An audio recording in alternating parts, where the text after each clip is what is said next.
오늘은 다니엘의 72일 중에서 마지막 한 일에 관하여 보기로 하겠습니다.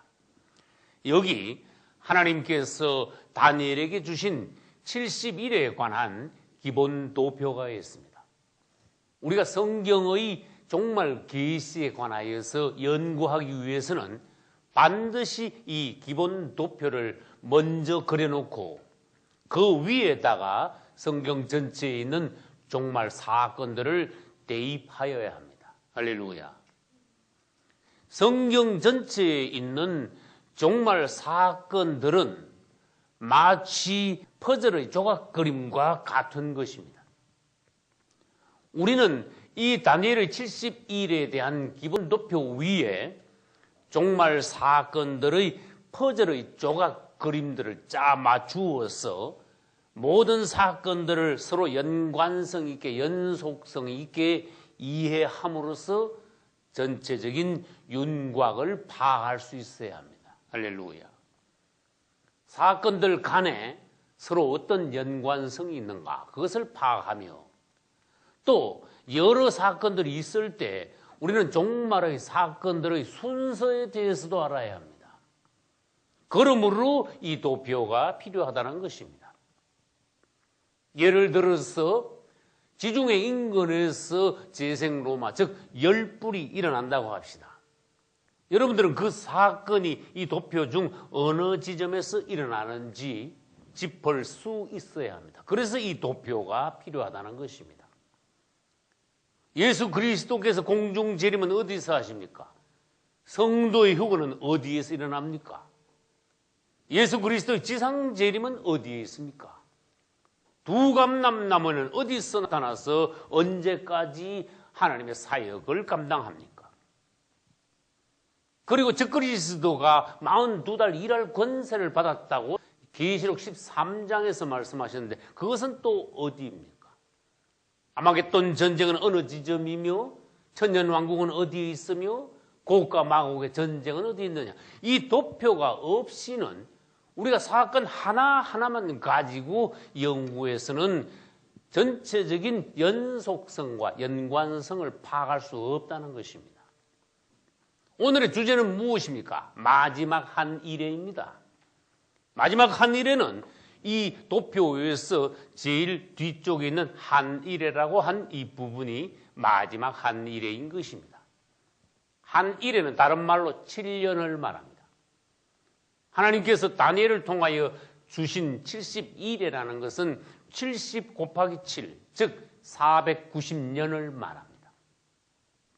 그것은 어떻게 구성되어 있습니까? 7일회와 62일회와 마지막 세상 끝에 있는 한 일회, 즉 마지막 한 일회로 구성이 되어 있습니다. 그 중에 우리는 이 시대에서 가장 중요한 부분이 무엇이냐? 이 마지막 한 일회라는 것을 알아야 합니다.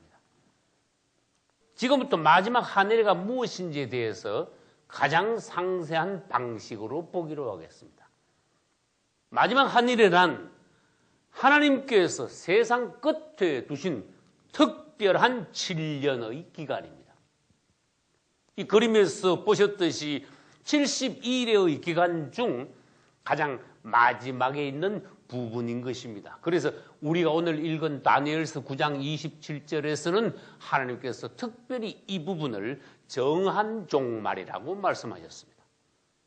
세상 끝에 인간 역사의 마지막 부분에 있는 7년이기 때문에 정한 종말, 하나님께서 정해 놓으신 세상 끝 부분이라는 뜻입니다.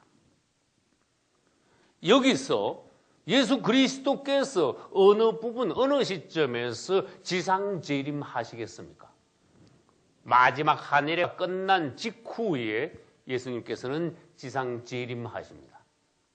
그러므로 마지막 한 일회란 다른 말로 해서는 예수 그리스도의 지상 재림하시기 직전의 7년이라고 말할 수도 있는 것입니다.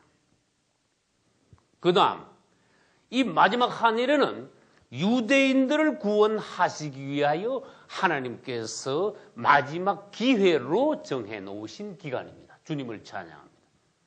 질문합니다. 유대인들이 지금 현재 예수 그리스도를 알고 믿고 사랑하고 구원받고 있습니까? 아닙니다. 유대인들은 특별한 민족입니다.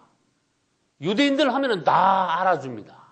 머리가 좋고 부자이며 특별히 애국심이 강하고 그들은 모든 민족들 가운데 단결력이 대단합니다. 또한 하나님의 선민이라는 자부심도 대단합니다. 그렇지만 그들은 불행하게도 2000년 전에 이 땅에 오신 하나님의 아들 예수 그리스도를 배척하였습니다. 그분을 못 박았습니다. 그 이후에 그들은 예수 그리스도를 못 박은 죄의 대가로 온 세계에 흩어져 끔찍한 고통을 당하고 있습니다. 천수백만 명이 학살을 당했습니다. 그러나 하나님의 은혜로 1948년에 유대 국가는 회복이 되었습니다. 독립한 이후에 67년에 예루살렘 성전터가 회복이 되었고 지금은 유대인들이 본국으로 무수히 많이 돌아와 세계에서 제일 인구가 가장 급속하게 팽창해 가고 있는 나라가 이스라엘이라는 것입니다. 이것은 하나님의 역사입니다. 할렐루야. 여러분, 유대인들이 본국으로 왜 속속 돌아오고 있습니까?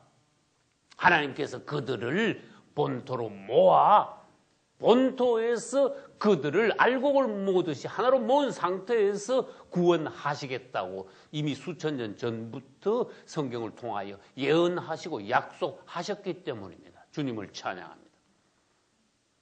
여러분, 예의주시하여 유대인들의 동향을 살펴보시기 바랍니다. 그들은 속속 대거 본토로 돌아올 것입니다. 마침내 전 세계에 흩어져 있는 유대인 디아스포라들은 한 명도 남김없이 모두 다 가나안 땅으로 돌아오게 될 것입니다. 그때가 마지막 때라는 신호인 것입니다. 할렐루야. 유대인들이 이제 본토로 다 모였습니다. 언제? 이방인의 때가 끝날 때 유대인들은 본토로 다 모여야 합니다. 그리고 난 이후에 마지막 하늘의 이것은 세상 끝에 있는 7년이죠. 이 기간 동안 하나님께서는 유대인들을 마지막으로 구원하시겠다는 것입니다. 할렐루야. 다니엘서 9장 24절에는 가브리엘 천사가 하나님의 명을 받고 다니엘에게 와서 말씀을 전합니다. 내 백성과 내 거룩한 성을 위하여 72일에로 기한을 정하였다. 할렐루야. 여기에 72일이라는 말씀이 단어가 나옵니다. 72일에로 기한을 정했다. 누구를 위하여? 내 백성과 내 거룩한 성을 위하여. 이것은 이스라엘 백성, 즉 유대인들과 예루살렘을 위하여 하나님께서는 특별한 기간 70일에 490년이라는 시간을 정해 놓으셨다. 그러나 이스라엘은 하나님의 축복의 은혜의 구원의 때를 7일에와 60일에 69일을 다 날려버렸습니다. 예수 그리스도를 배척했다는 것입니다. 그들의 구원은 보류가 되었습니다. 이방인의 때 동안 유대인들은 오히려 하나님 앞에 형벌을 당하고 이방인들이 구원받는 때가 되었습니다. 그러나 마지막 때가 되니 하나님의 은혜는 하나님의 자비는 다시 유대인들에게 돌아갑니다. 그들이 이 7년 동안 구원받을 수 있는 기간을 하나님께서 두셨던 것입니다. 할렐루야. 전번에 말씀드린 것을 다시 말씀드립니다. 구원의 순서는 어떠합니까? 첫째, 유대인들이 구원받다가, 두 번째, 이방인들에게 구원이 넘어갔다가, 세상 끝에 가면 마지막으로 다시 구원은 유대인들에게로 넘어간다는 것입니다. 할렐루야. 그럼 다른 말로 해보겠습니다. 마지막 한 일이 되면 유대인들이 구원받는 기간이다라는 것은 이방인들의 구원은 끝났다라는 것입니다. 다시 말해서 현재는 아직도 이방인의 때입니다.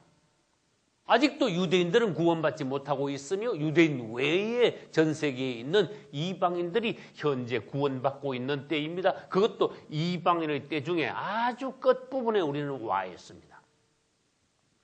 모든 이방인들은 이제 이방인의 때가 다 차기 전에 최대한 구원받아야 합니다. 이 마지막 한일에는 70일의 전체를 시계가 도는 것으로 비유한다면 72일 동안 시계가 70바퀴가 돈다고 우리는 가정을 해보겠습니다. 시계가 70일의 동안에 70바퀴를 도는데 7일에와 62일에를 돌다가 십자가에서 시계는 멈추어지고 말았다는 것입니다. 다시 말해서 시계가 69바퀴를 돌다가 멈추고 말았다는 것입니다. 즉 이방인의 때 동안에는 70일에 대한 시계는 돌지 않는 기간입니다. 이방인의 때는 다른 말로 하면 70일의 시계가 멈추어 있는 때입니다. 기간입니다. 그러면 이 한 바퀴밖에 남지 않은 시계가 언제 돌기 시작합니까? 마지막 하늘의 때 가면 한 바퀴 돌고 세상은 끝나게 된다는 것이 다니엘의 70일에 대한 계시의 골자입니다. 우리는 마지막 한 바퀴 남은 시계가 돌기를 시작하는 직전에 우리 이 시대에 살고 있다는 것을 알아야 합니다. 그러므로 이 시대는 얼마나 성경 전체의 계시를 통하여 우리가 얼마나 중요한 시대예요. 얼마나 큰 사건들이 다양하게 일어나고 있는 또 다양한 사건들이 일어날 시대라는 것을 우리는 알고 이 시대를 대비해야 하는 것입니다. 이 마지막 한 일의 전후에 마지막 한 일의 직전과 마지막 한 일과 그 직후에 인류 역사상 가장 놀라운 큰 사건들이 다발적으로 일어나게 될 것입니다. 마지막 한 일의 직전은 무엇입니까? 이방인의 때의 끝부분이지요. 이때 아까도 말씀드렸듯이 전 세계에 흩어져 있는 유대인들이 모두 다 본국으로 돌아가게 될 것입니다. 지중해 인근에서는 10불이 일어나게 될 것입니다. 즉 1500년 전에 멸망했던 로마가 다시 일어납니다. 그것은 재생 로마라고 할 수 있습니다. 그 재생 로마에서 마지막 황제로 등장하는 자가 바로 적그리스도가 되는 것입니다. 그리고 온 세계에서 흩어져 있던 유대인들이 본국으로 돌아오자 이스라엘은 세계에서 단연 최고 부자의 나라가 됩니다. 그래야 해서 그것을 탐내어 러시아가 아랍 국들을 중심으로 하여 연합군을 조직하여 이스라엘을 침공하다가 러시아를 위시하여 연합군은 하나님의 손에 의하여서 멸망당하고 만다는 것입니다. 그러다가 적그리스도가 출현합니다. 거짓 선지자도 출현합니다. 성도들이 환난을 당합니다. 이스라엘도 환난을 당합니다. 예수 그리스도께서 공중 재림하시면서 성도들은 휴거됩니다. 그리고 공중에서 혼인잔치가 있을 때 지상에서는 대환란이 있습니다. 대환란이 끝나면은 예수 그리스도께서 성도들과 함께 지상 재림하시면서 아마겟돈에서 적그리스도의 2억의 군대와 전쟁을 합니다. 그것이 아마겟돈 전쟁입니다. 그 이후에 바로 천년왕국이 옵니다. 천년왕국 직후에 곡과 마곡의 전쟁이 있습니다. 그리고 마지막 심판, 즉 최후의 심판, 백보자 심판을 통하여서 온 인류는 천국과 지옥으로 갈라지게 된다는 것입니다. 우리는 이 시대가 얼마나 중요한 시대인지 알아야 합니다. 그래 하여서 지금부터 일어나는 세계의 정세에 관하여서 우리는 예의주시하여 때가 언제인지, 주님 오실 날이 얼마나 가까웠는지 깨어 근신하면서 때를 대비함으로써 우리는 이겨야 합니다. 그분이 오시는 날 휴거될 수 있어야 합니다. 신부로서 그분 앞에 들림 받아야 합니다. 잔치에 들어갈 수 있어야 합니다. 할렐루야. 이제 마지막 한 일에는 아까 말씀드렸듯이 세상 끝에 있는 7년이라고 했죠. 햇수로는 7년입니다. 그럼 질문합니다. 달수, 개월수로는 몇 개월입니까? 84개월이 됩니다. 그럼 또 질문합니다. 날수, 일수로는 며칠이 됩니까? 그것은 365 곱하기 7 하면 됩니까? 아닙니다. 성경의 1년의 계산법과 오늘날 우리 달력의 1년의 계산법은 틀립니다. 성경의 1년은 360일로 되어 있습니다. 다시 말해서 7년은 전 3년만 1260일, 후 3년만 1260일 하여 합쳐서 2520일이라는 것입니다. 그래서 적그리스도가 등장하면 그때부터 2520일 뒤면은 마지막 한 해가 끝나고 그 직후에 예수께서 지상 재림하신다는 것을 우리는 알 수 있습니다. 다시 말해서 적그리스도가 등장하면 그때부터는 큰 사건들의 날짜까지도 계산할 수 있게 된다는 것입니다. 그러나 지금 예수 그리스도의 재림에 관하여 날짜를 계산하면 위험합니다. 이단이 됩니다. 또 질문하겠습니다. 마지막 한 해는 언제부터 시작이 됩니까? 어느 날이 마지막 한 일회가 시작이 되는 날입니까? 그것은 이 도표에 되어 있습니다. 마지막 한 일의 출발점 밑에 뭐라고 적혀 있습니까? 적그리스도의 출현. 오늘 우리가 읽은 다니엘서 9장 27절입니다. 장차 그가 많은 사람으로 더불어 한 해 동안 언약을 굳게 정하겠고, 그것은 다니엘서 9장 27절의 요점입니다. 그가 누구입니까? 적그리스도입니다. 많은 사람으로 더불어 유대인 등과 한 해 동안 7년 동안 언약을 굳게 정한다. 7년 평화조약을 맺는다. 그래서 그 날이 마지막 한 해의 시작일이 된다는 것입니다. 적그리스도가 등장한다고 마지막 한 해가 시작되는 게 아닙니다. 적그리스도가 유대인 등과 7년 평화조약을 맺는 그날이 마지막 한 해가 시작되는 날입니다. 적그리스도가 등장하여 7년 평화조약을 맺지요. 공교롭게도 마지막 한 해를 하나님께서 세상 끝에 7년이라는 특별한 기간을 두셨습니다. 그런데 적그리스도는 나타나가지고 유대인 등과 다른 해도 아닙니다. 7년 동안 평화조약을 맺습니다. 우리는 주님을 찬양해야 합니다. 적그리스도가 성경을 알고 하나님께서 7년 마지막 한 일에 세상 끝에 7년을 두셨다고? 나는 평화조약을 맺는데 7년 평화조약이 아니야. 나는 5년 평화조약이나 6년 평화조약이나 10년 평화조약을 맺을 거야. 하나님의 성경 말씀은 틀리게 되는 것이야 하고 적그리스도가 다른 횟수로 평화조약을 맺는다고 합시다. 그럴 일 없다는 것입니다. 주님을 찬양합니다. 앞으로 적그리스도는 등장하면 반드시 이스라엘 등과 7년 평화조약을 맺게 된다는 것입니다. 할렐루야.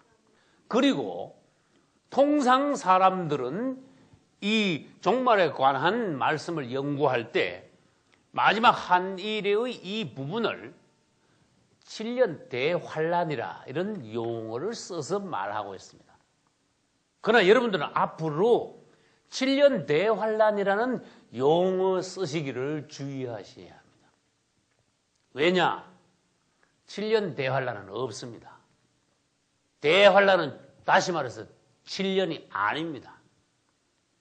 지금까지 많은 성경을 연구하는 학자들이 주의 종들이 실수를 범한 것 중에 하나가 무엇이냐? 환란을 하나로 본 것입니다. 그것은 큰 실수입니다. 환란은 한 가지 종류가 아닙니다. 그리고 이 7년 동안 전체를 하나의 환란으로 보았기 때문에 용어가 무슨 용어가 나왔습니까? 7년 대환란이라는 용어가 나왔습니다. 그러나 여기 도표를 보십시오. 대환란은 후 3년 반 밑에 특별히 대환란이라는 것을 적어 놓았습니다. 우리는 이제 하나님의 말씀을 더욱 분명히 보아야 합니다. 대환란은 7년이 아니며 후 3년 반이 대환란이며 전 3년 반 동안에는 성도들이 환란을 당한다. 환란에도 종류가 있다. 또 중간에는 무엇입니까? 이스라엘 유대인들이 환란을 당한다. 그것을 우리는 야곱의 환란이라고 말할 수 있는 것입니다. 그러면은 예수님께서 환란 전에 오시느냐, 환란 전 후에 오시느냐 이런 문제에 대해서 불필요한 논쟁을 계속하지 않아도 됩니다. 예수님께서는 성도의 환란이 지나고 오십니다. 그러나 대환란 전에 오십니다. 할렐루야. 더 이상 환란 전에 오시느냐, 환란 후에 주님이 오시느냐 이것에 대하여서 논쟁을 하지 말아야 합니다. 할렐루야. 다시 정리합니다. 환란에도 종류가 있습니다. 성도의 환란, 야곱의 환란, 대환란. 부활에도 종류가 있습니다. 첫째 부활, 둘째 부활. 사망에도 종류가 있습니다. 첫째 사망, 둘째 사망. 우리는 차츰 앞으로 계속하여 이 문제들을 상세히 볼 것입니다. 짐승도 두 마리가 있습니다. 바다에서 올라온 10뿔 달린 짐승, 즉 적그리스도. 두 번째는 땅에서 나타난 2뿔 달린 짐승, 또 다른 짐승이라고 말합니다. 그것은 거짓 선지자입니다. 요한계시록 13장 1절과 11절을 여러분들은 참고하시기 바랍니다. 이제 이 마지막 한일에는 아까 7이레와 62이레와 마지막 한일으로 되어 있다고 그랬죠. 다니엘의 72일에는 7이레와 62이레와 한일으로 되어 있다고 했죠. 이 부분을 우리는 다시 분석해 보기로 하겠습니다. 70일에는 아까 말씀드린 대로 7이레와 62이레와 마지막의 한일회로 구성이 되어 있습니다. 그 중에 이 마지막에 있는 이 한일회, 마지막 한일회는 다시 나누면은 전 3년 반과 후 3년 반으로 또 나눌 수 있습니다. 거기다가 이 뒷부분에 있는 후 3년 반을 또 나눈다면 한 때와 두 때와 반 때로 구분할 수 있습니다. 한 때는 무엇이며 두 때는 무엇이며 반 때는 무엇입니까? 한 때를 첫째 화라고 부르고 두 때를 둘째 화라고 부르며 반 때를 셋째 화라고 부릅니다. 이 첫째 화부터 시작하여서는 우리는 요한계시록 9장부터 시작하여 계속 보게 될 것입니다. 첫째 화는 어떤 일이 있습니까? 다섯째 나팔이 불리워지는 동안이 첫째 화이며 그것은 한때 동안 계속하여 다섯째 나팔이 불리워진다는 것입니다. 두 때는 언제입니까? 여섯째 나팔이 불리워질 때가 바로 둘째 화이며 그것은 두 때 동안 계속된다는 것입니다. 그 다음 일곱째 나팔이 불리워지며 일곱 대접이 또 부어지는 때는 마지막으로 셋째 화이며 그것은 반 때 동안 계속된다는 것입니다. 이거 한 때, 두 때, 반 때를 합치면은 3년 반, 즉 후 3년 반이 됩니다. 여러분들은 보여드린 도표를 통하여서 하나님의 종말 계시의 윤곽을 잡을 수 있습니다. 다른 도표를 보여드리겠습니다. 여기 다른 도표가 있습니다. 그것은 마지막 한일의 전후에 대한 해설 도표입니다. 이 중에서 우리는 마지막 한일에 대해서 지금 보고 있는 중입니다. 이제 마지막 한일은 아까 말씀드린 대로 전 3년 반과 후 3년 반으로 나눌 수 있습니다. 그러면 언제부터 전 3년 반, 즉 마지막 한일회가 시작이 됩니까? 즉 그리스도가 출현하면 마지막 한일회의 전 3년 반이 시작이 됩니다. 후 3년 반은 언제 시작이 됩니까? 1260일이 지나면 즉 그리스도가 7년 평화조약을 깨어버림으로 그때부터는 후 3년 반이 된다는 것입니다. 이제 전 3년 반과 후 3년 반과 그 중간에 무슨 일이 있습니까? 전 3년 반에는 성도들이 환난을 당합니다. 중간 지점에는 적그리스도가 유대인들이 드리던 성전 제사를 금지하고 예루살렘 성전의 미운 물건, 즉 적그리스도의 우상을 세워놓음으로써 이스라엘과 적그리스도 간의 전쟁이 벌어집니다. 그때 많은 유대인들이 죽임을 당하게 될 것입니다. 그것이 야곱의 환난입니다. 그리고 후 3년 반에 가면은 유대인들은 도피처로 도망가고 성도들은 휴거되고 땅에 남아있는 자들은 불신자들만 남아있게 됩니다. 그때 대환란이 일어납니다. 불신자들은 대환란 때 다 죽어버릴 것입니다. 그러면 성도의 환란은 누구에 의해서 당합니까? 성도들은 적그리스도에 의하여서 환란을 당합니다. 유대인들은 야곱의 환란은 누구에 의해서 환란을 당합니까? 역시 적그리스도에 의하여서 유대인들이 환란을 당합니다. 불신자들은 누구에 의하여서 대환란을 당합니까? 역시 적그리스도와 하나님께서 하늘로부터 내리는 하나님의 심판에 의하여서 후 3년 반 불신자들은 대환란을 당하게 될 것입니다. 여러분들은 이 도표에 의하여서 마지막 때 일어나는 종말의 사건들을 연속성 있게 연관성 있게 파악을 하면서 때를 볼 줄 알며 대비할 줄 알며 이 시대에 승리할 수 있어야 합니다. 여러분 모두 주님이 오시는 날 승리하심으로써 들림받을 수 있기를 예수님 이름으로 축원합니다. 할렐루야.